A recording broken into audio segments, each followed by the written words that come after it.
Or, les enjeux, vous allez le voir, sont considérables. Pour ma part, j'en distinguerai trois. Premier enjeu, sans en avoir l'air, la réforme territoriale favorise le transfert des services publics locaux à de grandes entreprises privées. Nous allons voir pourquoi et comment. Deuxième enjeu, la réforme territoriale, c'est aussi le recul considérable, voire l'effondrement du contrôle citoyen sur les élus, de la participation citoyenne aux affaires locales, et donc plus globalement de la souveraineté populaire à l'échelon local. Troisième enjeu, la réforme territoriale à terme, à long terme peut-être.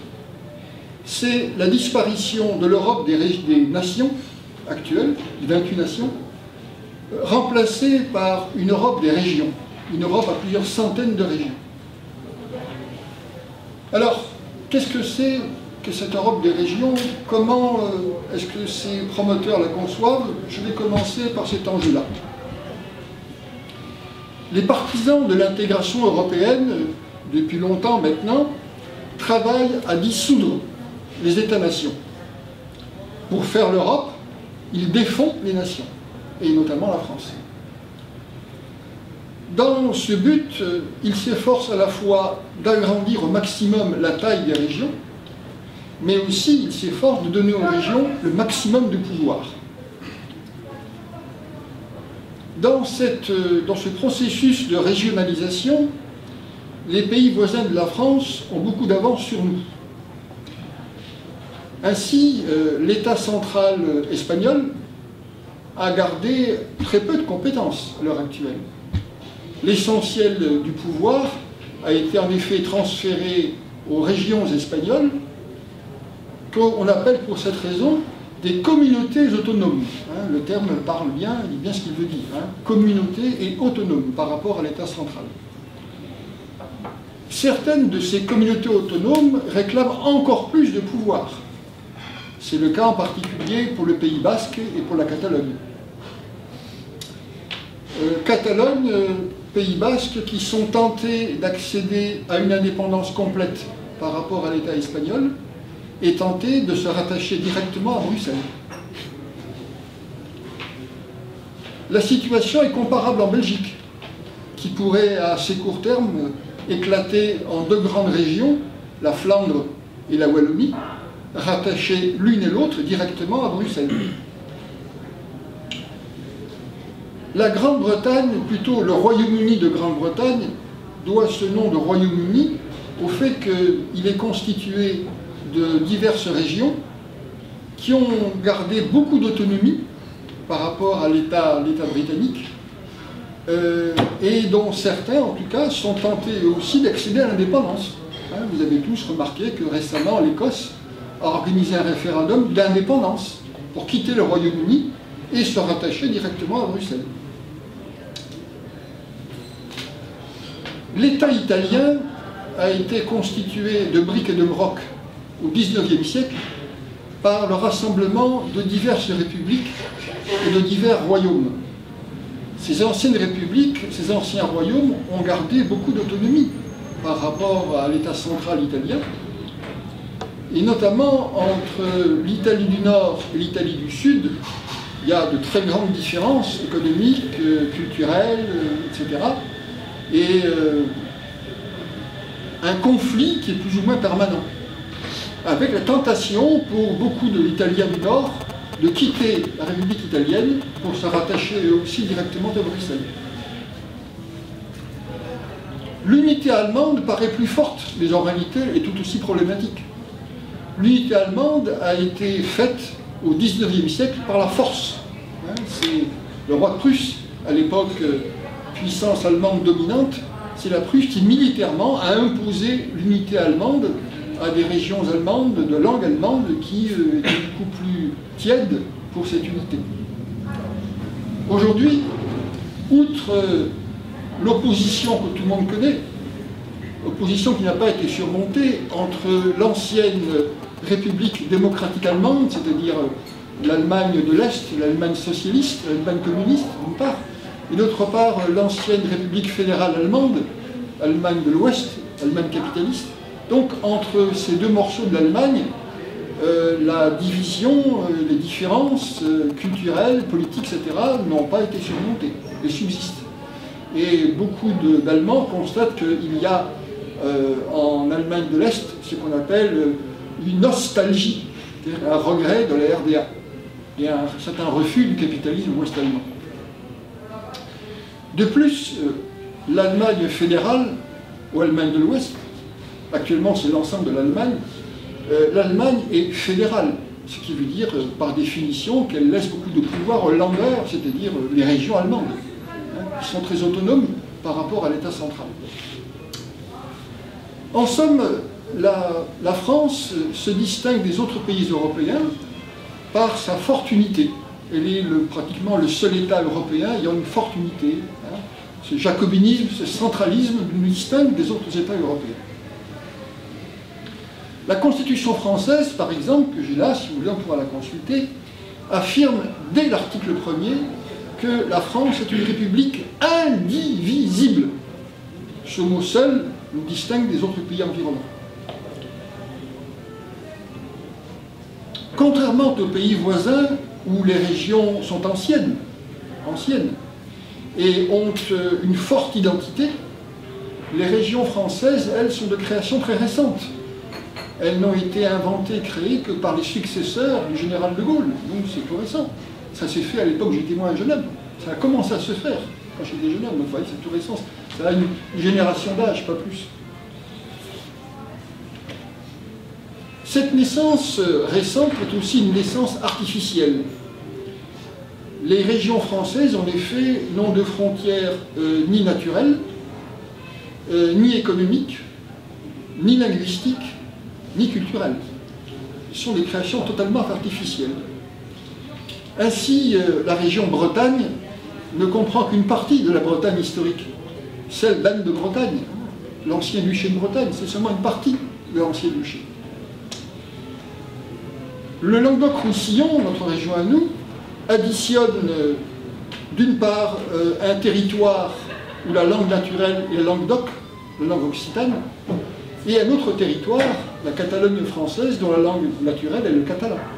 Donc deux régions différentes, deux langues différentes pour une même région. L'Aquitaine, la région Aquitaine, amalgame elle aussi un territoire de langue basque, le Pays basque français, et un territoire de langue occitane, c'est une partie seulement de l'ancienne Gascogne.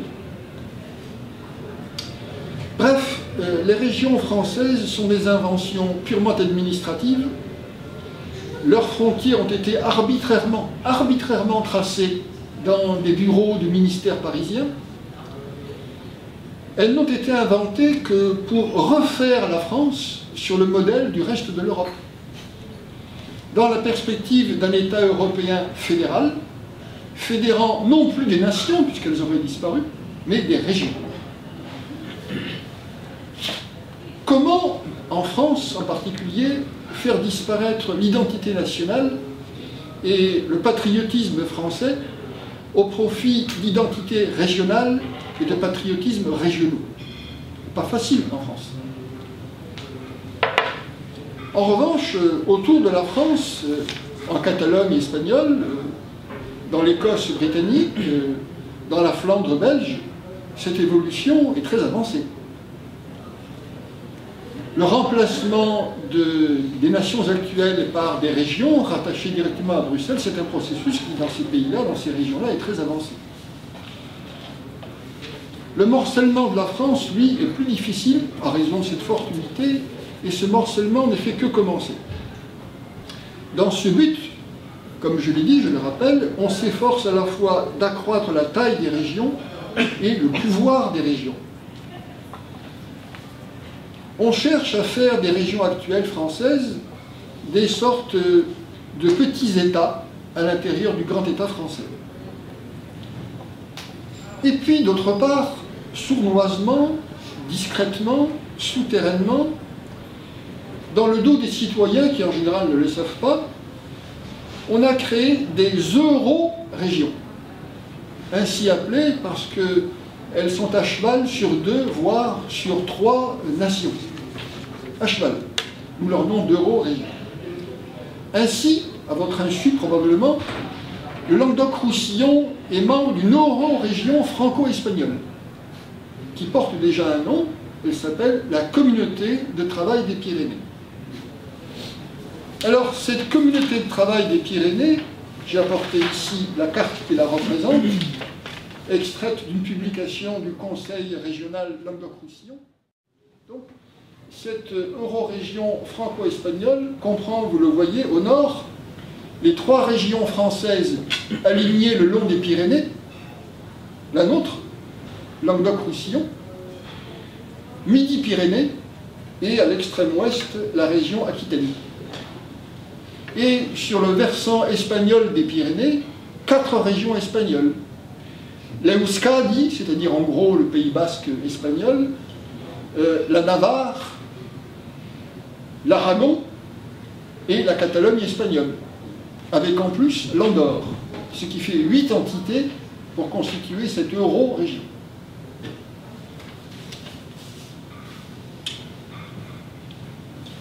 Cette euro-région, puisqu'elle n'est ni française ni espagnole, elle est supranationale, cette euro-région est indépendante à la fois de Madrid et de Paris.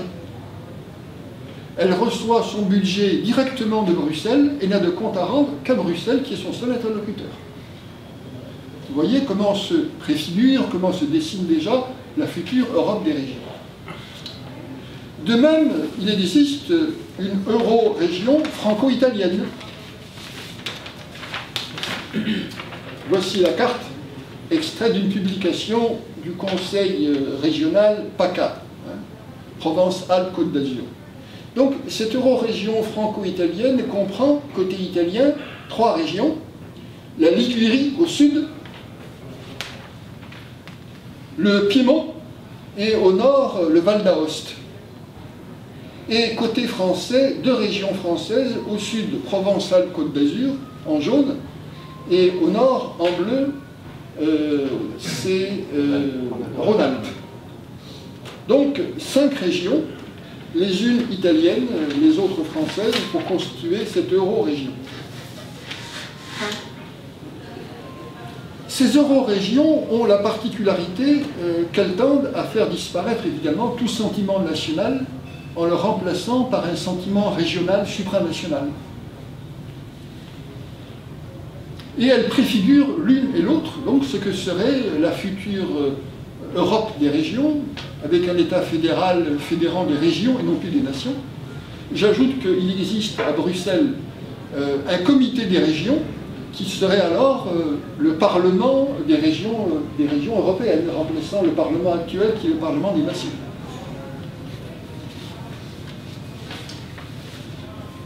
Deuxième enjeu, c'est l'effondrement de la démocratie à l'échelle locale. La réforme territoriale, en effet, ce n'est pas seulement le gigantisme imposé aux régions, par fusion entre 2 ou plusieurs régions, et par constitution d'euro-régions plus grandes encore. La réforme territoriale, c'est aussi, et peut-être surtout, la tentative de supprimer les départements et les communes. Pour les communes, leur disparition est depuis longtemps entamée.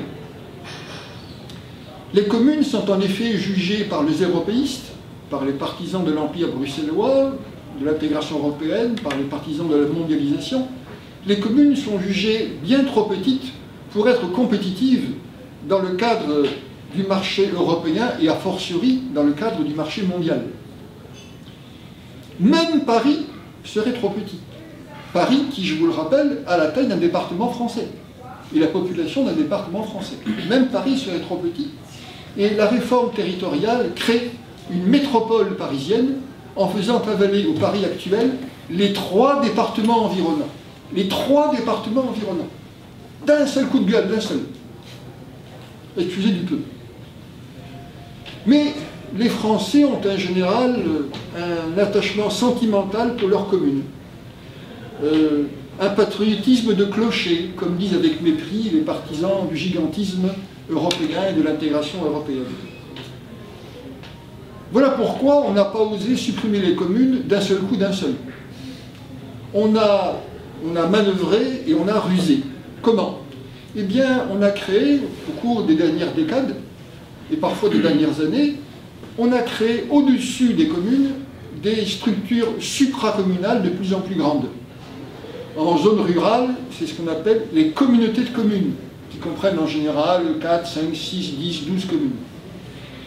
Autour d'une ville petite et moyenne, comme Béziers par exemple, comme Sète, comme Nîmes, etc., là on crée ce qu'on appelle des communautés d'agglomération, donc qui rassemblent la ville-centre avec 10, 15, 20, 30, 40 communes plus ou moins rurales autour. Pour les grandes villes, on a créé ce qu'on appelle des communautés urbaines, celle de Bordeaux par exemple. Plus récemment encore, la réforme territoriale concoctée par François Hollande et Manuel Valls viennent de créer une nouvelle structure supracommunale qui porte officiellement le nom de métropole. Et vous savez que Montpellier va être promue au rang de métropole.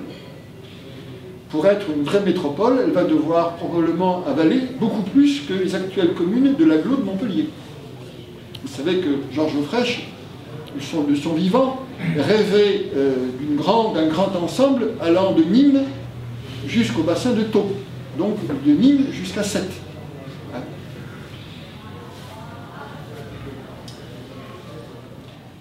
C'est ainsi, par empilement de structures supracommunales de plus en plus vastes, j'ai oublié de citer, outre celles que j'ai déjà citées, j'ai oublié de citer les pays, j'ai oublié de citer les SCOT, c'est-à-dire les schémas de cohérence territoriale, etc. Donc la réforme Manuel Valls, François Hollande, au lieu de guillotiner les communes d'un seul coup, alors tranchant la tête d'un seul coup de coup près, cette réforme entreprend d'anémier progressivement les communes en transférant petit à petit tout leur pouvoir, toutes leurs compétences aux structures supracommunales. Quand cette hémorragie de compétences aura vidé les communes de tout leur pouvoir, de toutes leurs compétences, on constatera que les communes ne servent plus à rien, et il sera alors beaucoup plus facile de les supprimer, puisqu'ils ne serviront plus à rien. Peut-être qu'elles auront gardé l'état civil, même pas sans doute l'école primaire. Les départements, eux, sont voués à disparaître au profit des régions. Alors je fais appel à votre mémoire.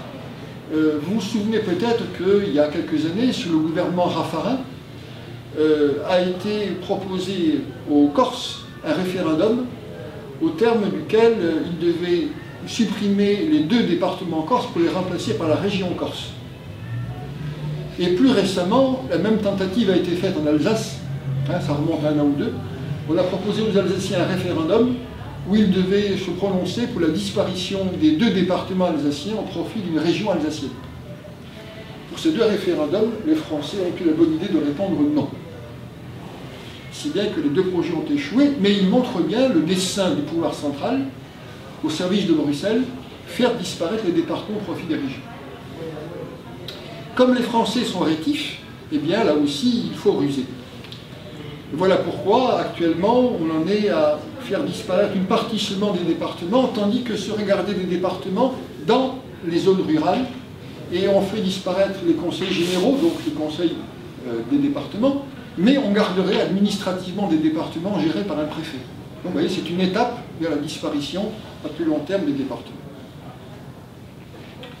En résumé, en remplaçant les communes par des structures supracommunales de plus en plus gigantesques, rappelez-vous l'exemple de Paris, 4 départements à la fois, dans la métropole parisienne, et en faisant disparaître les départements au profit de régions elles-mêmes toujours plus grandes, on supprime toutes les petites collectivités, toutes les structures à taille humaine. Or, c'est dans ces petites collectivités que les citoyens peuvent s'investir. C'est là qu'ils peuvent contrôler l'action des élus. C'est là qu'ils peuvent participer à l'action municipale. En somme, les petites collectivités, les petites structures sont les plus favorables à la participation citoyenne et au contrôle par les citoyens de ce que font les élus.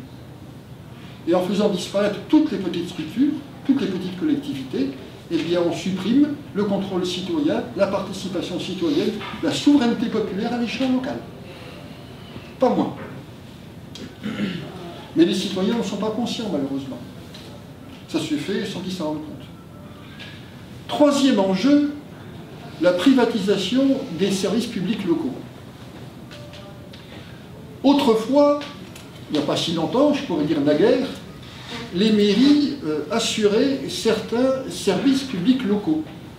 Je pense en particulier à la fourniture d'eau potable. Je pense à l'épuration des eaux d'égout, qu'on appelle élégamment l'assainissement, hein, pour éviter d'évoquer des choses qui salissent l'imagination. Les communes s'occupaient de la collecte et du traitement des ordures ménagères. Elles créaient des lignes d'autobus, des lignes de tramway, etc. Ces services publics locaux, presque partout, ont été transférés des communes aux structures supracommunales. Ça fait partie des transferts de compétences qui ont été presque partout effectués. Or, plus une collectivité grandit, plus devient lourde la gestion des services publics locaux.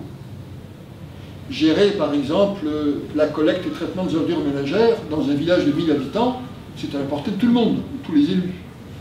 Mais gérer la collecte et le traitement des ordures ménagères dans la quarantaine de communes qui forment l'agglo de Montpellier, c'est une autre paire de manches. C'est beaucoup plus lourd, c'est beaucoup plus astreignant. Or, plus la collectivité grandit, plus la gestion des services publics devient lourde, plus chez les élus grandit la tentation de se débarrasser de cette corvée en la transférant à des entreprises privées. C'est aussi simple que ça. Et de leur côté, les entreprises privées, peu intéressées par les ordures ou la fourniture d'eau potable d'une petite commune de 1000 habitants, sont en revanche très intéressées par le gros marché fructueux que constituent les ordures, par exemple, ou l'eau potable, ou l'assainissement d'une grande collectivité comme l'agglo de Montpellier. Si bien que là, elles sont toujours prêtes à prendre à leur charge le service public. Donc il y a une espèce de complicité entre élus et entreprises privées pour privatiser les services publics locaux à mesure que grandit la collectivité. La privatisation est plus intéressante et pour les élus et pour les entreprises qui prennent la place. Les citoyens n'en sont pas conscients de tout ça. Plus grave peut-être, les entreprises privées susceptibles de recevoir ainsi les services publics locaux, on appelle ça en langage administratif une délégation de services publics. Les entreprises donc susceptibles d'accepter de recevoir cette délégation de services publics, à force de se concentrer, parce que vous savez que dans le secteur privé la concentration est forte, hein, à force de se concentrer par concurrence entre elles, par absorption des unes par les autres, par fusion entre les unes et les autres. Donc, au terme de ce processus, aujourd'hui, ces entreprises ne sont plus qu'au nombre de 3. 3 multinationales, qui s'appellent le groupe Suez, avec à l'intérieur la Lyonnaise des Eaux, le groupe Veolia, avec Veolia Eau, et puis un troisième groupe plus modeste, plus petit, mais multinational lui aussi, la SAUR, S-A-U-R, ce qui signifie Société d'aménagement urbain et rural. Quand il ne reste plus sur le marché que 3 entreprises, a fortiori 3 multinationales, il est naïf de croire qu'entre elles, règne encore la concurrence. Quand il n'y a plus que 3 concurrents, la concurrence devient illusoire et cède la place à des ententes. Et ce n'est pas de ma part un procès d'intention. Hein, j'en ai la preuve de ce que je dis. La preuve, c'est que les 3 compères créent des filiales communes. Des filiales communes. C'est bien qu'elles s'entendent comme la roue en foire. Prenons un exemple concret. L'eau potable et l'assainissement à Marseille a été transféré à la Société des eaux de Marseille. Ce nom est rassurant, il suggère une entreprise purement locale. Mais si vous cherchez un petit peu, si vous creusez un petit peu, vous vous apercevez que la Société des eaux de Marseille est une filiale possédée à 50% par le groupe Suez et à 50% par le groupe Veolia. Preuve qu'il n'y a pas de concurrence entre eux. Et les élus de Marseille n'ont pas le choix. Si, ils ont le choix entre revenir en régie ou accepter de s'en remettre à un monopole. À un monopole capable par définition d'imposer ses conditions, ses prix, ses tarifs, ses choix techniques à n'importe quelle collectivité. Bref, quand on regarde le résultat, eh bien le résultat est effrayant. Moi, par exemple, dans ma ville de Béziers, puisque je suis biterrois, où l'eau et l'assainissement ont été confiés à la Lyonnaise des Eaux, donc le groupe Suez, eh bien nous avons l'eau la plus chère de France. Voilà le résultat donc du transfert de la DSP. Ce monopole, cet oligopole, ou ce monopole plutôt, a les moyens d'imposer également ses choix techniques. Ainsi, en matière d'ordures ménagères, alors que le moins cher, le mieux à tout point de vue techniquement, le plus simple techniquement, le moins cher pour les contribuables, le mieux pour l'environnement et la santé publique, c'est le recyclage et le compostage. Eh bien, les trois compères, qui tous s'occupent du traitement des déchets, préfèrent imposent aux collectivités des solutions industrielles très lourdes, très coûteuses pour le contribuable, très négatives pour l'environnement, désastreuses pour la santé publique et pour les riverains. Ces filières industrielles lourdes, c'est par exemple les grandes décharges. C'est les grandes usines d'incinération, comme à Lugano par exemple. Ou c'est à Montpellier par exemple une usine de méthanisation à Métis qui a coûté la peau du cul 105 millions d'euros pour le contribuable, alors que cette usine ne produit que deux choses, de l'énergie et du compost. L'énergie produite par Améthyste est consommée pour l'essentiel à usage interne, pour les besoins de l'usine elle-même, donc très peu sort de l'extérieur. Et quant au compost, il est de si bonne qualité qu'il finit à la décharge de Castries. Et tout ça, ça a coûté 105 millions d'euros. Un gaspillage qui n'est pas perdu pour tout le monde. Voilà, ça c'est le résultat donc de la délégation des services publics à des monopoles, qui imposent leurs conditions, leurs tarifs, leurs choix techniques. En conclusion, je n'ai pas été trop long, ça va. En conclusion, tous ces enjeux, ces trois grands enjeux, sont cachés aux citoyens qui n'ont aucune conscience. Cachés par des partis politiques complices et par des médias complices. Ce que je viens d'évoquer, vous ne le trouverez jamais dans la presse. Jamais dans la presse. Voilà pourquoi il est indispensable que sur la réforme territoriale, il y ait un débat public pour éclairer les citoyens, puis un référendum pour rendre aux citoyens leur pouvoir de décision, pour l'instant confisqué par les élus et par les grandes entreprises. Est-ce que nous pouvons arracher ce débat public et ce référendum? Oui. Je vous signale, si vous l'ignorez, que par exemple le Sénat, la Chambre des collectivités territoriales, s'est prononcé pour ce débat public et pour ce référendum, et refuse et rejette la réforme territoriale. C'est sans précédent. Autrefois, les réformes concernant les territoires passaient comme une lettre à la poste. Un sondage fait il y a quelques mois montre que 69% des Français sont pour un débat public et pour un référendum sur la réforme territoriale. Donc, grande majorité des Français. À l'échelon des collectivités, les grandes collectivités, le Conseil général de l'Hérault est à fond contre la réforme territoriale. Le Conseil régional s'est prononcé contre la réforme territoriale. Bref, le rapport des forces, pour une fois, est extraordinairement en notre faveur. Il suffirait de peu de choses pour que nous puissions arracher ce débat public et ce référendum. Mes chers amis, citoyens, aux armes et dressez-vous.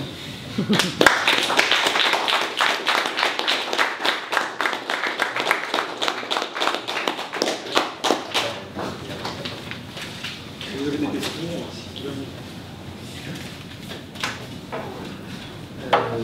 Mais dans ce cas, après tout ce que vous venez de dire, qu'est-ce qu'on pourrait préconiser justement à l'échelle locale, des petites collectivités, des villages, pour que le pouvoir en quelque sorte ne glisse pas des mains de la population et qu'il soit centralisé, qu'on n'ait plus un œil dessus? Qu'est-ce que vous préconisez à l'échelle déjà humaine, individuelle? Qu'est-ce qu'on...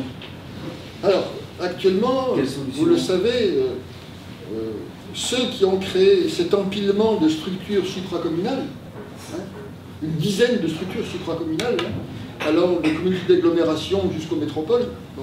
Donc ceux qui ont créé donc, cet empilement de strates administratives, ceux-là disent qu'on est arrivé à un millefeuille et qu'il faut réduire le millefeuille. Eh bien, je dis chiche, réduisons le millefeuille. Mais alors, pour réduire le millefeuille, au lieu de supprimer, comme vous le voulez, vous, les gouvernants, les structures de proximité pour ne garder que les structures d'éloignement, moi je demande l'inverse. Qu'on garde les communes et les départements et qu'on supprime tout le reste, y compris les régions. Donc ça, ce serait votre solution. Tout à fait. Tout à fait. Garder les structures de proximité à échelle humaine qui permettent l'investissement citoyen, le contrôle citoyen, la participation citoyenne, et faire disparaître tout ce qui au contraire est trop grand, mais pas à l'échelle humaine, et qui permet au contraire, qui oblige les citoyens à déléguer le pouvoir au-dessus d'eux. Certes, donc en quelque sorte, on se recentre plus sur nous, on va dire, que sur Tout à fait. des questions qui pourraient être extérieures. Mais dans ce cas, justement, sur des questions extérieures, si à un moment donné, il faut bien les relations ne sont pas que dans le pays, elles sont aussi avec des pays étrangers, pour X ou Y raison. Oui, donc, je vois ce que vous voulez dire. Alors, voilà, en termes de politique étrangère, comment ça serait géré au niveau? Alors, commençons par la politique intérieure. Hein. Bon. Mais effectivement, on verra que c'est pareil au niveau international. Oui, vous voulez dire que... mais commençons par le commencement. Allez. Là, dans l'Hérault, la plupart des communes, la grande majorité des communes ont moins de 1000 habitants. J'en connais beaucoup, qui ont moins de 100 habitants. J'en connais une qui, dans l'annuaire téléphonique, n'a que 9 abonnés au téléphone. C'est bien que c'est petite, hein. Voilà. Alors, donc, les petites communes, et même d'ailleurs les communes plus grandes, mais surtout les petites communes, il paraît clair que, dans certains cas, elles ont intérêt à coopérer entre elles. Une petite commune. Coopérer entre elles. Il y a deux façons de le faire. Ou bien on fusionne les communes, autoritairement, comme c'est le cas aujourd'hui. On les oblige à fusionner. Voilà. Ou bien on favorise ce que moi j'appelle la coopération intercommunale. Quelle différence il y a entre les deux? Il y a une différence d'abord qui saute aux yeux, c'est que dans mon cas, moi, les communes subsistent. Sauf si par référendum local, elles décident de fusionner entre elles. Auquel cas, si elles décident, moi, je suis pour la souveraineté populaire, hein, à tous les niveaux. Enfin, si la commune de Montesquieu, par exemple, au nord de Béziers, qui ne comprend qu'une soixantaine d'habitants, bon, veut fusionner avec les communes voisines, et si par référendum la population se prononce dans ce sens, ils ont une bénédiction, je suis pour. Mais s'ils ne veulent pas, c'est à eux de le voir. S'ils décident que leur petitesse a plus d'avantages que d'inconvénients, c'est à eux de le voir. Et j'estime qu'on doit les laisser faire. Bon. Mais dans tous les cas, donc, ils ont souvent intérêt, ces petites communes, à coopérer entre elles. Une coopération où elles gardent toutes leurs compétences, au lieu de déléguer les compétences à l'échelon supérieur. Où elles gardent leurs compétences. Et les exercent en commun. Moyennant quoi, s'il y a un syndicat, par exemple, intercommunal, de coopération intercommunale de 10, 15, 20 communes rurales, par exemple, pour organiser les transports intercommunaux, les autobus, bon, qui ne sont pas à la portée trop chère pour une petite commune de 60 habitants. Bon. Donc, si elles veulent, par exemple, créer un syndicat intercommunal pour créer des transports intercommunaux, très bien, mais elles exercent cette compétence ensemble, au lieu de la déléguer, de perdre cette compétence pour la donner à un organisme supracommunal. Vous voyez la différence? Voilà. Et de même au niveau international, pareil. Ou bien on fusionne les pays en leur faisant perdre leur pouvoir, comme c'est le cas aujourd'hui au sein de l'Empire bruxellois, bon. Ou bien on pratique la coopération internationale entre des pays souverains, indépendants, qui conservent toutes leurs compétences et les exercent en commun. Et dans ce cas, chaque commune ou chaque nation peut dire devant un projet de coopération, ça m'intéresse, je marche, ça ne m'intéresse pas, je reste à l'écart. J'ai très bien compris, merci. Juste un cas de figure, oui, justement, pour si je peux m'apporter une précision dessus. Un exemple. Oui. Par exemple, souvent les européistes citent le succès d'Airbus pour montrer les vertus de l'Europe. Et justement, Airbus n'a pas été fait dans le cadre de l'Union européenne. Airbus était fait à l'extérieur de l'Union européenne, par simple coopération internationale. Juste sur le cas de figure, après je laisserai les autres poser des questions s'ils veulent. À l'échelle par exemple d'une ville, À l'échelle d'une ville, on va dire comme Montpellier, qui avec le temps mange en quelque sorte les petites localités qu'il y a tout autour. Donc ils vont finir par se fondre dans le décor au point que bon, on pourra pas distinguer, il n'y aura que le panneau pour distinguer le lieu. Donc à partir de là, comment la population qui existait avant que ça soit ingurgité, on va dire, et une reconnaissance identitaire, à partir du moment où elle est ingurgitée, comment justement articuler cette volonté-là d'avoir d'être en coopération. Enfin, il y a des arrondissements, il y a des villes avec des arrondissements qui peuvent coopérer, tout ça, mais je veux dire dans le cas d'un petit village qui se fait manger par une grosse agglomération, comment le village, par exemple, pourrait lutter s'il veut garder son autorité contre, au-delà de la volonté politique d'agrandir l'agglomération, mais urbaine, où ça construit de plus en plus et à un moment donné, tout devient un seul ensemble. Oui, vous voulez dire qu'à force de s'étendre dans l'espace, par étalement urbain, les différents villages finissent par se toucher et ne former qu'une seule conurbation. C'est ce que vous voulez dire? C'est ça. Oui, effectivement. C'est ce qui se passe effectivement un peu partout déjà. À Béziers comme ailleurs. J'insiste à ça. Tenez, je prends l'exemple de Béziers parce que c'est l'exemple que je connais le mieux. Bon. En 1930, les Béziers avaient la même population qu'aujourd'hui, c'est-à-dire à peu près 75 000 habitants. Mais de 1930 à aujourd'hui, Béziers est passé de 110 hectares à 2 milliers. Pour la même population. Donc, c'est ce qu'on appelle l'étalement urbain. Alors, à Montpellier, c'est encore plus frappant. Hein. Bon, Montpellier s'étend tellement que bientôt, il y aura une seule conurbation entre Montpellier et puis les stations littorales. Alors qu'avant, il y avait de la campagne entre les deux. Moi, par exemple, j'ai vécu à Montpellier quand j'étais jeune homme.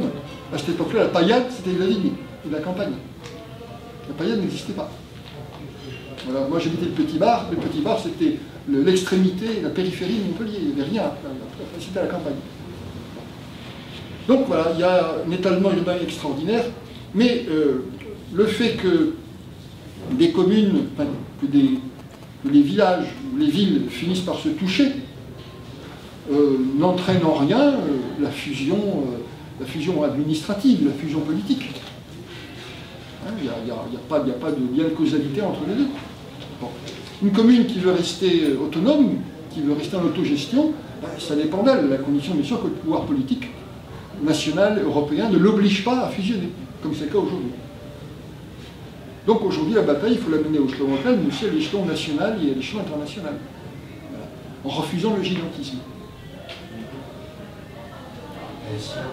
Quelles sont les options du pouvoir pour susciter un sentiment régional à la place du sentiment national, puisque dans la configuration actuelle, beaucoup de régions sont des entités administratives, mais sans substrat propre. Oui. Eh bien, à partir du moment où vous créez une entité administrative, où les gens s'habituent à avoir des élus régionaux, moi, quand je suis né, il n'y avait pas de région en France.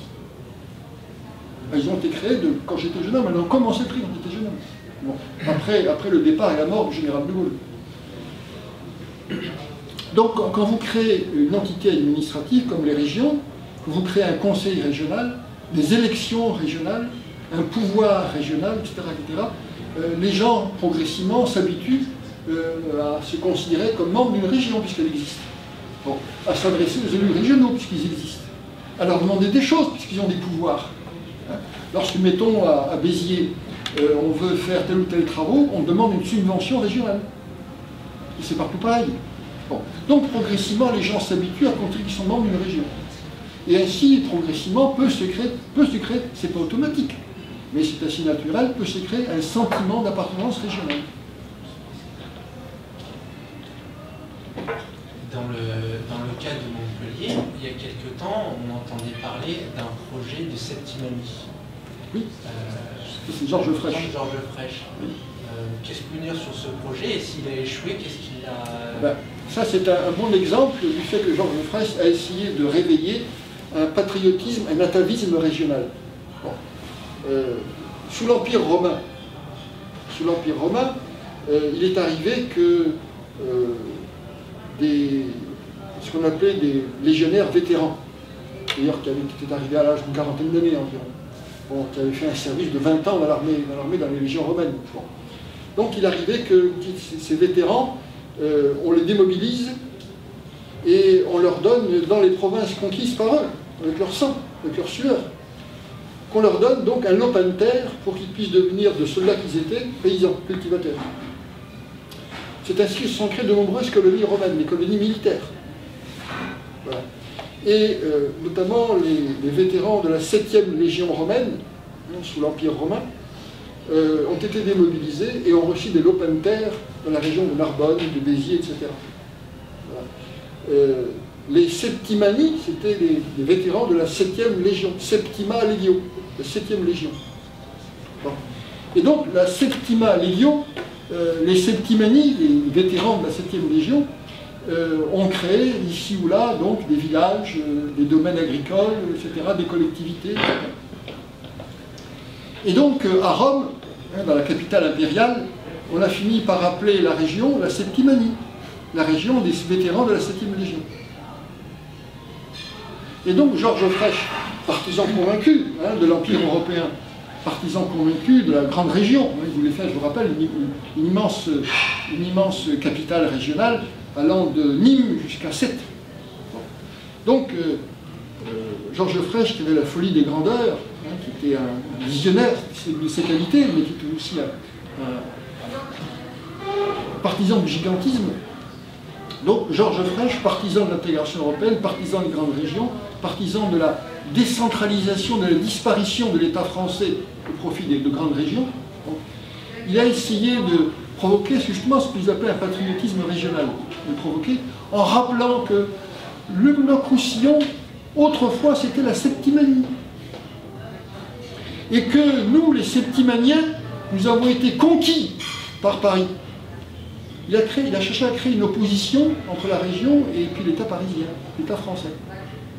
Il a fait du régionalisme, du patriotisme régional contre le patriotisme français. Et donc l'opération Septimanie s'inscrit dans ce dessin, dans cette stratégie. Mais il s'est trouvé qu'il a échoué. Les Languedociens et même les Catalans ont rejeté cette appellation de Septimanie.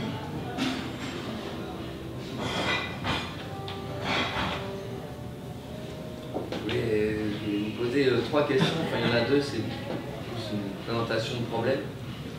La première c'est, quand vous dites on a un rapport de force en notre faveur, alors effectivement apparemment un certain nombre d'élus ont envie de garder leur poste, leur train de vie, leur voiture de fonction, leur retraite. Mais au niveau populaire, en fait, on attend que ce soit eux qui fassent barrage ou il y a vraiment un plan d'action qui est prévu. Il y a des, enfin bon, j'ai vu qu'il y avait quelques manifs de prévu ces derniers temps, mais ça avait rameuté vraiment peu de gens rassemblés.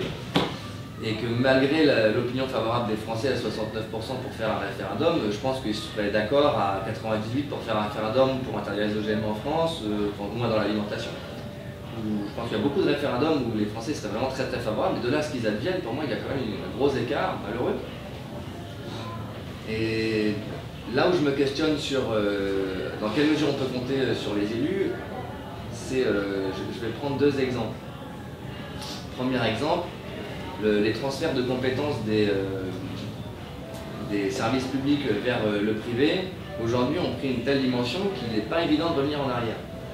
Il y a quelques semaines, il y avait Marc Lemay qui était venu faire une conférence au Quorum et qui avait expliqué que le problème de municipalités qui veulent revenir en régie publique pour la gestion de l'eau se retrouvent confrontés à de sérieux problèmes techniques parce qu'à force d'avoir abandonné la compétence pendant un certain temps et vu le degré de technicisation qu'elle a pris entre-temps, en fait, on n'a plus dans les administrations publiques des gens qui peuvent reprendre en main la gestion telle qu'elle est opérée aujourd'hui. fait que, en fait, on a perdu beaucoup de terrain et ça risque d'être un peu compliqué de négocier avec les privés pour dire bon, vous leur lâchez l'info parce qu'à la base, voilà, on aimerait bien prendre la main. Et en l'occurrence, ça devient délicat. Deuxième type de problème, je ne sais pas si vous avez eu vent un peu de ce qui s'est passé dans l'arrière-pays de Menton avec la vallée de là, le nom m'échappe. Ils voulaient faire fondre toutes les communes qu'il y avait dans la vallée derrière avec une super agglomération de type le projet de super agglo qui sont en train de se mettre en place, le métropole.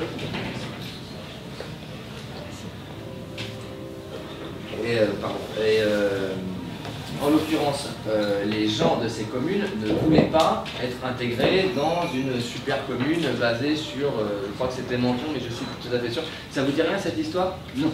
Ah ça c'est dommage, parce que j'aurais bien aimé que vous rebondissiez. Je me rappelle plus d'aucun nom. Mais je pourrais vous trouver ça, si vous intéresse, il y a un documentaire qui est sorti, qui durait 1 heure, qui est passé, le réalisateur est venu le présenter à la Payade il y a 2 mois. C'est assez effarant ce qu'on y voit, parce que les maires des communes se sont dans l'ensemble plutôt braqués, parce qu'ils voulaient garder leur indépendance, sauf un qui était plutôt pour le projet, parce que lui savait comment se recycler dedans. Et en l'occurrence, ils ont décidé de faire, des communes ont décidé de faire des référendums auprès de leur population. Et le préfet leur a interdit. Donc ils ont dit... c'est beau la démocratie. Ah non, mais c'est très fort. Non mais justement c'est un film qui parle de ça, la démocratie locale, on en est où parce que... Et du coup, ils ont voulu organiser un référendum. Et du coup, le préfet a envoyé des compagnies de CRS pour empêcher la tenue du référendum. Ils ont fouillé les textes juridiques, et à un moment donné, ils ont trouvé un truc très fort, c'est qu'en fait, en France, on a le droit de faire des élections dans des lieux privés, mais des élections qui ont un caractère véritable. Et donc, en fait, ils se sont rabattus sur le fait que les bureaux de vote, entre guillemets, étaient chez des particuliers. Et les CRS, ils sont venus devant, mais ils n'avaient pas le droit de rentrer à l'intérieur parce que la loi leur interdit, et les autres, ils avaient bossé à fond les textes de loi. Donc, ils ont fait leur petit référendum ensemble. Et ils l'ont mené jusqu'au bout, et ils l'ont fait dans des conditions exemplaires, ça a été filmé, etc. Et derrière, le préfet, il n'a rien voulu savoir, il a dit que le référendum n'était pas légal, etc., etc. Et il a imposé de fait la fusion administrative. Donc ça montre que... Et les gens, ils sont allés devant la préfecture, aller gueuler, enfin, une heure de documentaire, il y a des trucs à voir. Hein. Et ils sont scandalisés, les gens, parce qu'ils commencent à se faire un peu brutaliser, alors que c'est des gens qui ont plutôt des gens un peu plus âgés, hein, parce que les jeunes sont partis de la région, c'est des gens qui sont là depuis longtemps. Et ils ne comprennent plus dans quel pays ils sont. Donc à la lumière de ces 2 exemples, le fait que ça va être difficile de renégocier la reprise des compétences techniques, quand en plus le pouvoir exécutif, s'il a envie d'aller dans le sens qu'il veut, apparemment il a l'opportunité de s'imposer, sachant qu'on compte sur nos élus pour éviter cette réforme territoriale, bon, moi mon message c'est est-ce qu'il ne faut pas lancer quelque chose de plus vaste, plus populaire, et de ne pas se dire juste les gens sont plutôt favorables, mais de vraiment lancer une action concrète, populaire. Et pour remettre du coup dans cette approche tout un tas d'extensions du problème qui font que la situation risque de nous échapper une fois de plus. Voilà, question un petit peu. Alors, bon, on va voir si j'ai bien compris. Bon, s'agissant d'abord des problèmes posés par la remunicipalisation des services publics locaux. Voilà. Prenons le cas, par exemple, de l'eau, de l'assainissement, etc. Je vais vous lire un extrait de la Constitution française. Un court extrait. Tout bien, toute entreprise dont l'exploitation a ou acquiert les caractères d'un service public national ou d'un monopole de fait, doit devenir propriété de la collectivité. Au terme de ce passage du préambule de la Constitution française, Veolia, groupe Veolia, le groupe Suez, le groupe Sor devraient être nationalisés. Et tout est dans le devrait être, justement. C'est à la fois un monopole de fait, et c'est un service public. Donc première solution, c'est la nationalisation de ces groupes. Permettez-moi une question. Vous connaissez un syndicat, vous connaissez un parti politique qui exige sur ce point l'application de la Constitution française? Je n'en connais pas. Il y en a un. Lequel? L'UPR. Oui, alors, l'UPR, à ma connaissance, dans le cadre du programme du CNR, donc, souhaite la nationalisation de l'ensemble de choses. Mais à ma connaissance, pas spécialement de ça. Si. Alors, si je peux me permettre une petite parenthèse, parce que c'est pour ça que je faisais un aparté là, c'était pas très poli, je m'en excuse. J'ai justement regardé cet après-midi, j'avais un petit peu de temps entre mes cours, la conférence de François Asselineau qui s'appelle Mais qu'est devenue la République française? C'est une conférence de 2h24 dans laquelle il reprend le préambule et un certain nombre d'articles, parce qu'il ne les fait pas tous, c'est un peu long, et il montre dans quelle mesure c'est plus respecté, c'est biaisé ou c'est carrément violé. Et presque sur tous les points principaux, c'est violé. Comment? Parce que le rapport des forces, il n'est pas bon là. Alors quand même, quand on a pour soi la Constitution française, c'est-à-dire la loi suprême de la République française, c'est quand même fort. Hein. Bah, il paraît. Alors donc, si donc la Constitution était respectée et appliquée, si donc Veolia, Suez et la Sorbe, les 3 multinationales, étaient donc nationalisées, le problème, comme vous le savez, disparaîtrait. Ouais, mais c'est tout le problème, et justement dans le fait de comment... Elle deviendrait donc un service public, et donc le service public donc, assurerait donc le travail. Bon, il ne serait plus des monopoles privés. Deuxièmement, en attendant que soit faite cette nationalisation, qui malheureusement, comme vous dites, risque de prendre du temps, hein, puisqu'il manque la volonté politique. En attendant, si on veut remunicipaliser par exemple le service de l'eau et de l'assainissement, qui sont actuellement peut-être les plus compliqués, les plus lourds, etc. Bon. Si on veut les remunicipaliser, il faut effectivement soit embaucher du personnel des anciens prestataires privés, c'est possible, bon. Soit former du personnel, ce qui est possible aussi. Ça suppose simplement qu'on s'y prenne quelque temps à l'avance, hein, qu'on n'attende pas l'expiration du contrat qui lie la collectivité aux prestataires privés, hein, pour s'apercevoir qu'on veut passer en régie. Alors c'est trop tard. Bon, c'est actuellement à Béziers. Le contrat avec la Lyonnaise des Eaux expire en 2016 et on ne voit toujours pas la municipalité envisager de former du personnel pour reprendre ça en régie. Parce que c'est pas du tout sa politique. Ils n'ont pas du tout envie de reprendre ça en régie. Bon. Alors donc il faut, si on veut faire ça, et ça a été fait, hein, il y a pas mal de collectivités, grandes et petites, hein, qui ont décidé de remunicipaliser les services de l'eau. Parce qu'effectivement, les prestataires privés avaient été trop loin dans leurs exigences, trop loin dans leurs dictats, trop loin dans leurs prix, etc. Ça finissait par faire scandale. Bon. Paris, par exemple, voilà, a décidé de reprendre. Voilà. Bien. Donc, il faut former le personnel. Bien. Et puis, pour les petites collectivités, qui n'ont pas les moyens, comme Paris, de se payer des dizaines et des dizaines d'ingénieurs de pointe, de haut niveau, pour les petites collectivités, sachez que le département a la condition qu'il ne disparaisse pas. Le département, par exemple, possède des services pour venir en aide justement aux petites collectivités. Par exemple, il y a un service qui s'appelle le SATES, S-A-T-E-S-E, ça veut dire service d'assistance technique aux exploitants de stations d'épuration. Autrement dit, une petite collectivité qui veut reprendre à son compte en régie l'assainissement, bon, elle forme 2 ou 3 personnes, 2 ou 3 techniciens pour assurer ça, et puis si de temps à autre les techniciens ont des problèmes techniques pointus, eh bien ils s'adressent au département, qui a un service très pointu, d'ingénieurs très pointus, capable de leur donner du conseil. Donc c'est faisable, hein, faisable. Ça demande une volonté politique. C'est ce qui manque le plus. Ben, c'est ça le fond de ma question finalement, parce que vous m'avez répondu par des conditionnels en fait, en faisant des hypothèses, parce que ça oui évidemment, on peut très bien reformer des gens, c'est-à-dire si on a réussi à former des gens pour faire la régie de l'eau, on peut réussir à en reformer. Voilà. Mais le problème c'est comment reprendre le pouvoir, qu'est-ce qu'on organise en fait, moi c'est un peu ça le fond de ma question. Oui, ça c'est à nous par exemple, moi à Béziers. Comme faire respecter la Constitution, vous avez mis le doigt dessus, justement, Asselineau il met vachement le doigt dessus en disant si l'UPR il prend le pouvoir, enfin en tout cas éphémèrement, parce qu'il va se disloquer derrière tout de suite, mais c'est pour faire appliquer ces textes qui sont au-dessus de tout le reste du droit et des lois, et en l'occurrence c'est plus le cas aujourd'hui. Bon bah alors donc il y a quelque part dans mon intervention un élément de réponse par rapport à ce parti, mais à mon avis, dans le cadre de la réforme territoriale, ça doit toucher beaucoup plus de monde que pour l'instant ce groupe politique qui est en devenir. Et j'essayais de vous demander concrètement, vous avez réfléchi à une situation concrète d'action, de comment... Je vous donne une action très prochaine. le samedi 29 novembre, à Montpellier, place Paul Bec, Ouais. entre le Polygone et le parti d'Antigone. Bon.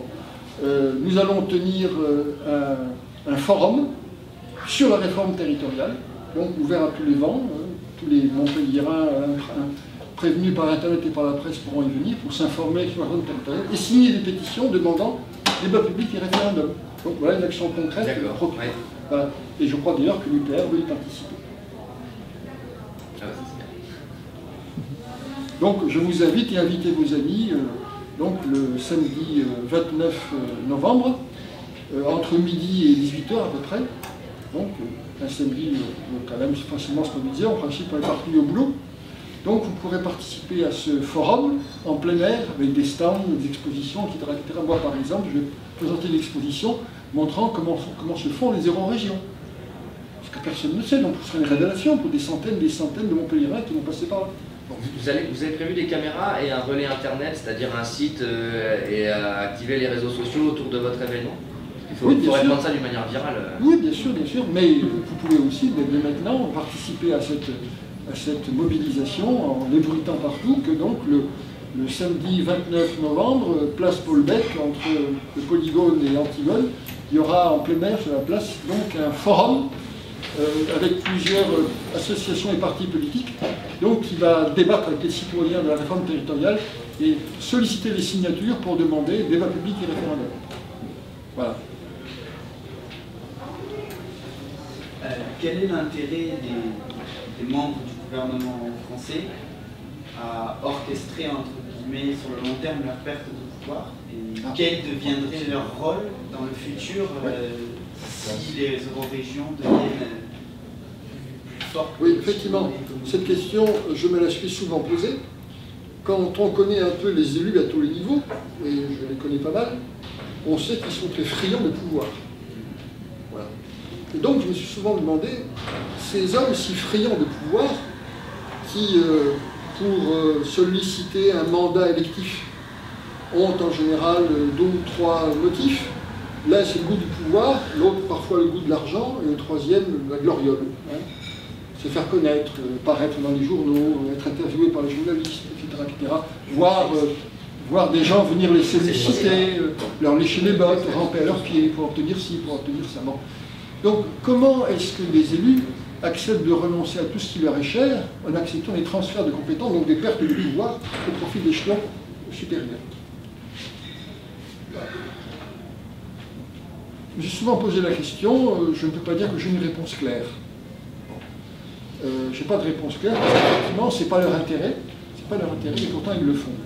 Alors, il faut penser qu'ils subissent des pressions, voilà, de la part de leur parti, de la part de grands partenaires économiques, etc. Donc, ils reçoivent des pressions. Et puis, on leur dit, bah, vous perdrez un pouvoir réel, mais vous garderez le titre, vous garderez les prébendes, vous garderez les indemnités, vous garderez tout ça. Bon. Cela dit, il y a un moment où actuellement, je constate que la réforme territoriale, parce qu'elle est faite de manière brutale, et non pas étalée, si vous voulez, François Hollande et Manuel Valls, au lieu de nous faire avaler la couleuvre morceau par morceau, ce qui passe, veulent nous la faire avaler d'un seul coup, en entier. Alors, ça passe difficilement, ça. D'où la rébellion, les levées de boucliers, hein, qu'on voit un peu partout, conseil général, conseil régional, etc. André Vézinet, par exemple, président du conseil général, je n'ai pas d'illusion sur la pureté de ses intentions. On lui retire son précaré, on lui retire sa féodalité, on lui retire son pouvoir, donc il rejambe. Bon. Mais l'important, c'est qu'il rejambe.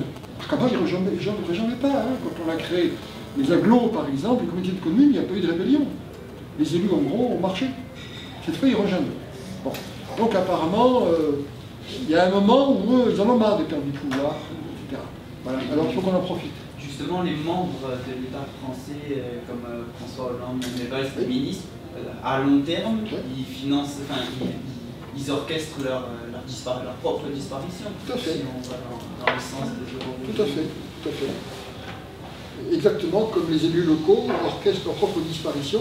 Moi, je dis par exemple à des élus municipaux, à des maires, en acceptant des transferts de compétences des communes vers des structures supracommunales, vous sciez la branche sur laquelle vous êtes assis, et vous allez disparaître vous-même. Vous serez les premières victimes de vos propres transferts de compétences. Alors, beaucoup d'élus locaux résistent à ces transferts, mais ils subissent les pressions des partis politiques, qui sont très fortes, hein, vous le savez. Les partis politiques, ne n'oublions pas, c'est eux qui distribuent les investitures aux élections. Aller à l'encontre de son parti, par exemple, c'est risquer aux prochaines élections de ne pas être choisi par son parti pour être candidat de nouveau, et donc c'est perdre le mandat.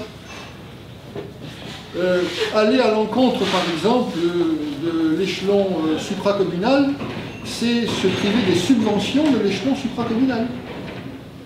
Je me rappelle, par exemple, avoir dialogué il y a un an ou deux avec le SICTOM de Pézenas-Agde. SICTOM, ça veut dire syndicat intercommunal de collecte et de traitement des ordures ménagères.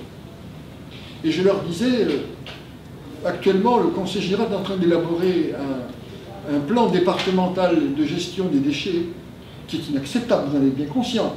Je dis, ouais. Et pourquoi vous ne réagissez pas? Ah, monsieur Clavigeau, on a besoin des subventions du Conseil général. Voilà, là, cette pression. Vous n'imaginez pas à quel point le principe des subventions crée une féodalité.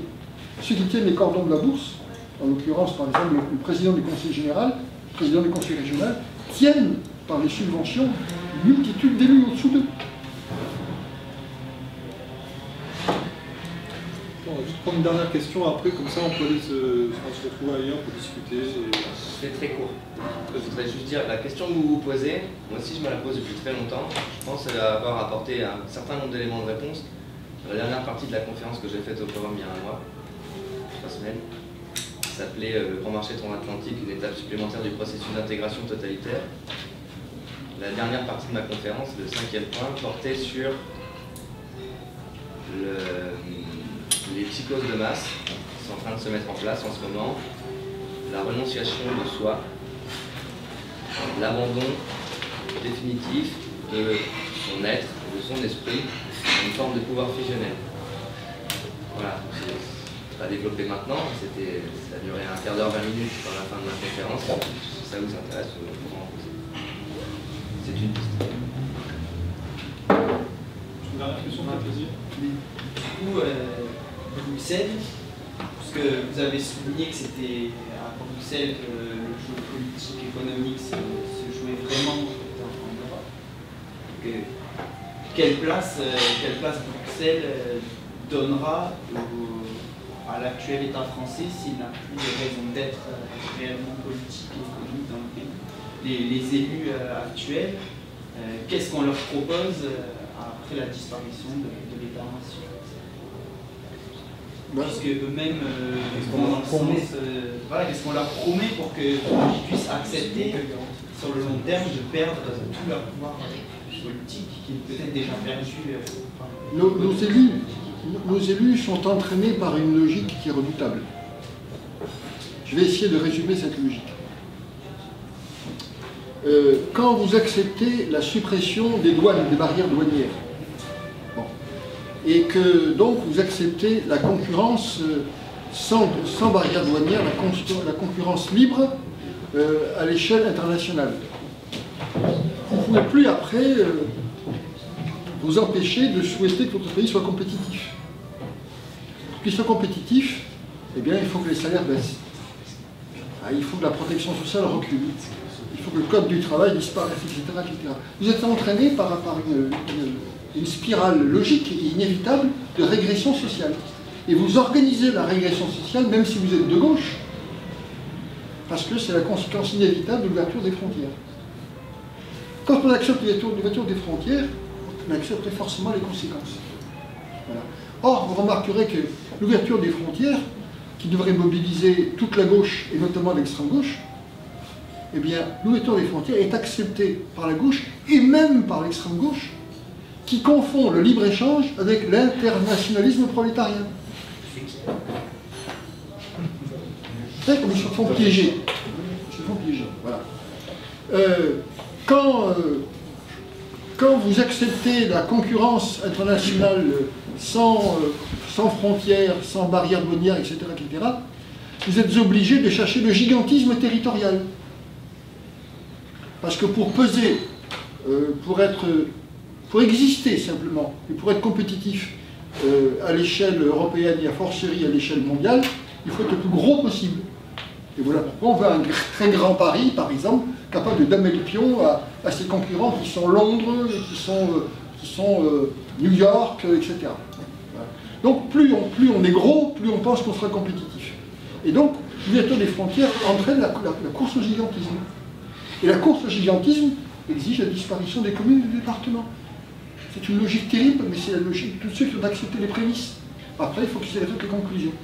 Et voilà comment des élus, contre leur gré, tout en grognant, tout en maugréant, entraînés par cette logique, finissent par consentir à leur propre disparition. J'estime que c'est inévitable. Je ne sais pas si j'étais assez clair. On peut conclure ces propos. Je vous remercie.